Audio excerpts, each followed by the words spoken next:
Well, hello everyone. Ogre27 Kane here today, and I want to do a review of Blasphemous for the Nintendo Switch. Let's do an overview, find out what this game's all about. Now, this is a gothic-style horror Metroidvania with very strong religious undertones. They used a ton of old medieval Catholic iconography and writings and descriptions of things from old translations of the Bible and some other things like that. So if you're a bit squeamish on that stuff, this might not be a game for you. They kind of push the line and limit on everything that might be considered blasphemous. Only through my own personal faith did I feel strong enough in playing this game through. So let's start out with the gameplay now. So the gameplay in this is a traditional style Metroidvania with a really strong emphasis on the story. Now I mean that in the sense that the story is really confusing in this game, but the story is the thing that keeps you going forward from point A to point B. There's a ton of exploration in this game and a lot of extra stuff, secrets to find, upgrades to go through, weapons to uncover, different magics, things like that.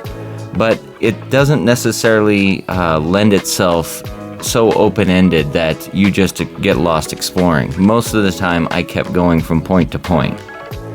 Now there were a couple of gameplay elements that I kept expecting to happen, and one of them mainly is the double jump.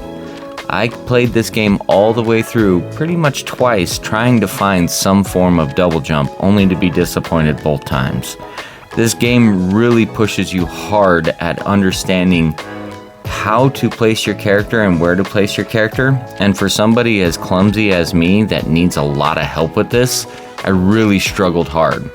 Thankfully I was able to finish this game and I was able to use the abilities that it does give you to maneuver. But this game is very punishing, so don't get down on yourself if it takes you 200 or 300 lives to beat it, because it seriously probably took me close to that. I died about every 10 to 15 minutes in this game.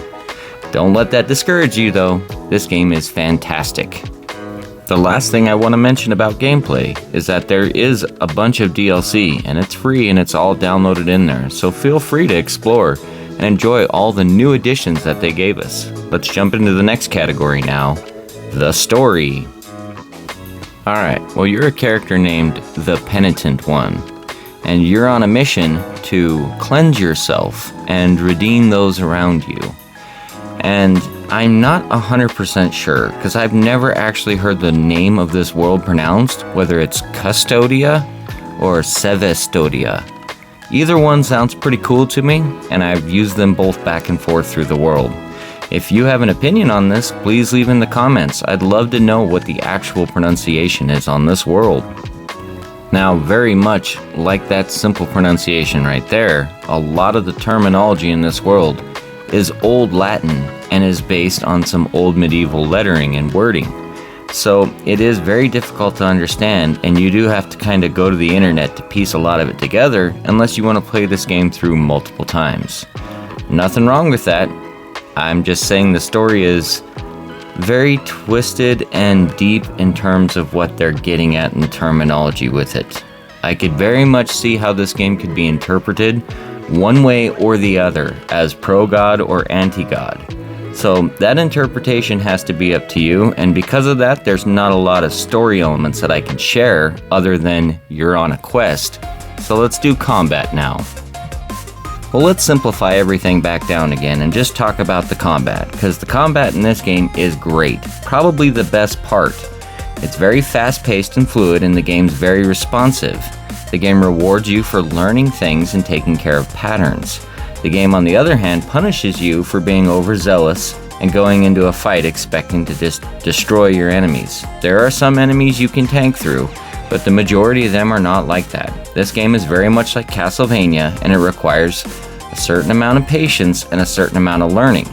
Now, once you get through that, you learn to upgrade all kinds of different things, such as abilities, and the term I meant by weapons does not describe using a different weapon. You only use this sword through the whole game, but you do get different things to go with this sword that allow you to have different weapons in terms of your combos and your abilities that you're using with those weapons.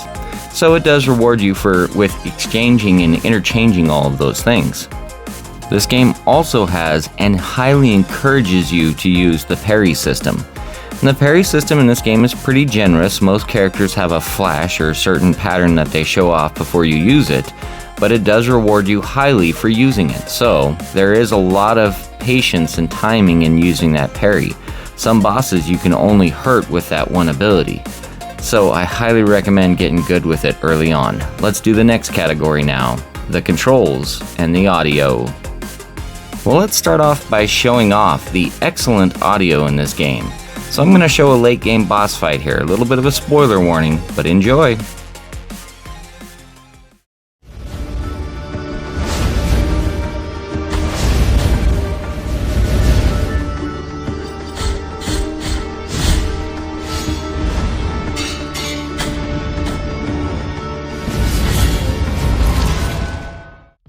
Well, as you can tell, the music is very dark and foreboding and very atmospheric.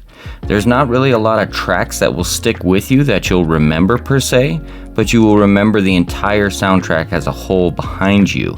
It's very, very good at what they're trying to accomplish with it. I love the audio in this game. So let's move on now and talk about some of the controls. Well, the controls in this game are pretty spot on. The developers definitely took their time honing them, very much the way the developers of Hollow Knight did. I can't argue with the controls at all, other than the fact that there is no double jump, and because I'm clumsy around ledges, it really hurts me. You do have a ledge grab, but it is not the most accurate thing in the world, and if you depend on it too much, you'll find yourself, like I did, falling in way too many holes. Now, the game does have a lot of options for you being able to customize stuff, but none really in the sense that allow you to manipulate the buttons too much. A lot of the abilities are highly dependent on those buttons, so it's okay, but it's not the best. Let's move on to graphics and animations now. So the graphics in this game are pretty top of the line. They're very, very, very smooth and the animations are very clear. There are tons of frames to every character's movement and tons of animation sets for all of their different movements that they're doing. The developers spent a long time on this game, and I'm sure if you had an excellent computer and could run it at 120 frames, this game would look absolutely buttery smooth. I'm a fan of pixel art, so this looks really good to me, but I could understand if you're not, that this game could be pretty drab and pretty dull. It has a lot of browns and dark blacks and grays and stuff like that is fairly depressing in its own right. But if that doesn't bother you at all, you can appreciate the art scheme, and it is pretty darn good. Now, as I've kind of stated before, I tend to really only like and play a lot of positive media. This guy, for me, was interesting because I took the story in a positive way. So I could definitely see how if you had a negative outlook on that, this game might be a very depressing story. Once again, you have to take what you want out of this game. Well, I think it's time for the conclusion. Well, my conclusion about this game is that this is a very adult game. This is not one that I'd really let my daughters or encourage them to play, not until they fully understood the subject material. Because of this, I can't really recommend it to everybody out there. This really takes a high understanding of the content itself. It could put you in a bad place or in the wrong direction, and that's not something I encourage. If you are strong and strong-willed and very astute on a lot of this terminology, then I highly recommend this game because it's an adventure in its own right. And I know the developer worked really hard on the subject matter they were trying to put into this story. So take your time with it and be patient, but it's worth the effort. Well, thank you for watching today's video. It was a blast to make. I upload every single Monday. If you enjoyed this, please like and subscribe. And have a great rest of your day. This is Ogre27Kane, signing out. I bless you forever in death.